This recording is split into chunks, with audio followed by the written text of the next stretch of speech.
All right, I'm standing here with Greg from Nashua, who has, you have a concern about some things that are going on nationally that, well, tell me what you were, I'd never heard this concept before, but go ahead.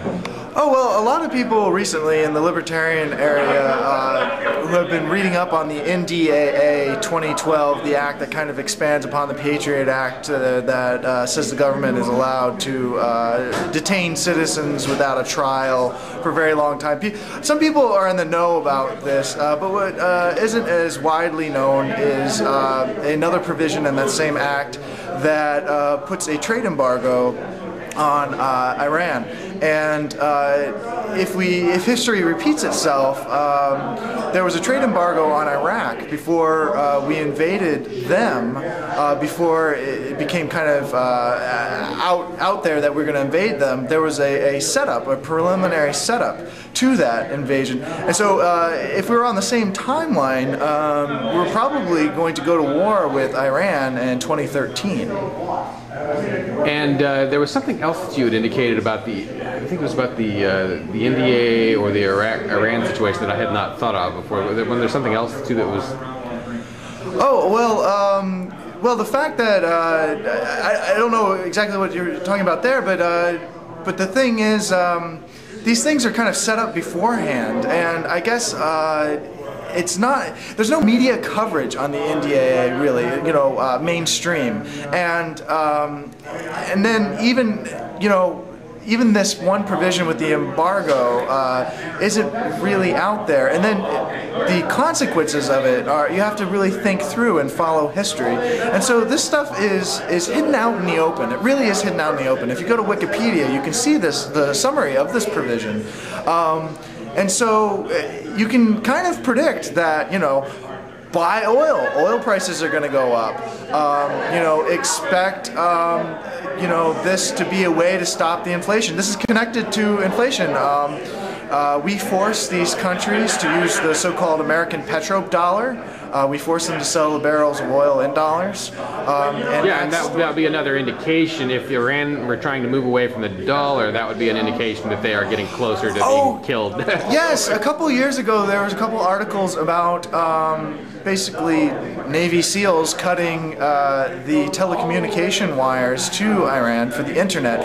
That same time period, that week, was also when the Iranian oil bourse was going to open up. The oil bourse being a commodities trading market for oil that was going to trade oil in euros. So the timing's very interesting on. And by the way, I say alleged Navy SEALs cut the wires, but if you read about it. I remember the whole Bourse issue. I mean, that's not a conspiracy theory. Yeah, I think a lot of these things are just not out in the open. The mainstream doesn't connect the dots on these things, but if you read the various articles and put them together, it starts to make a sense and form a pattern. Definitely it's about keeping the United States petrodollar strong and avoiding the inevitable flood of inflation with our high debt and trade imbalance. Now, can you think of anything that can be done, you know, there's not much we can do about Washington, but can you think of something that, we're seeing all these successes in Keene where they're tweaking Washington's nose without even leaving town over that armored bearcat issue.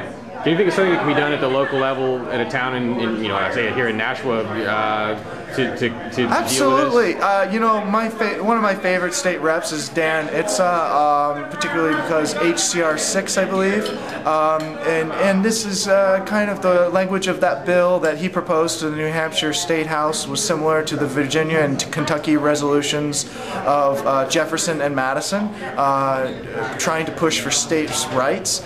States' rights have been tried to be pushed since the founding of this country and are really a safety mechanism to try to enforce constitutionality. If we enforce constitutionality, pushing at a state level for that, we can avoid unconstitutional wars. I don't see how that could be used to.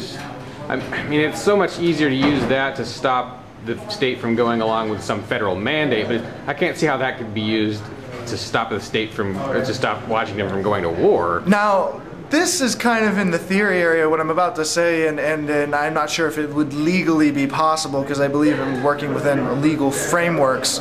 to try it. But Oklahoma once had an idea, a couple of legislators, to take in the IRS income tax money into the State House before dispersing it back to the Treasury and the United States. And the system of direct taxation in the Constitution used to be of this kind of philosophy where the money got aggregated at the state level before being dispersed to DC. In that case, the state has more power to rein in the purse and has more negotiating power. Okay, so it's an indirect thing, but it would have an effect. Yes, I think really... Now, New Hampshire tried to do this too, by the way, or at least there's some reps that's proposed that pushed forward a bill that had that provision. And like I said, it's hard to talk about the legal ground. You know, I, for one, from some of my study of the 16th Amendment, don't even think that was really passed. And the other thing about that is when you look at the legal ground, maybe the 16th Amendment doesn't even matter when it comes to the That's what the Supreme Court thought. And so, you know, it's very confusing, and we need scholars like Dr. Edwin Vieira, perhaps, to look into these kind of things, to architect them.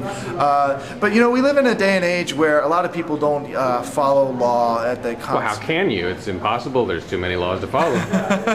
Yeah, so it's really about the support of the people when you get down to it, what people will support. And so I hope we build up awareness. You know, I believe at this point 70–80% of Americans don't want to be in war anymore. You know, it's a high number percentage-wise.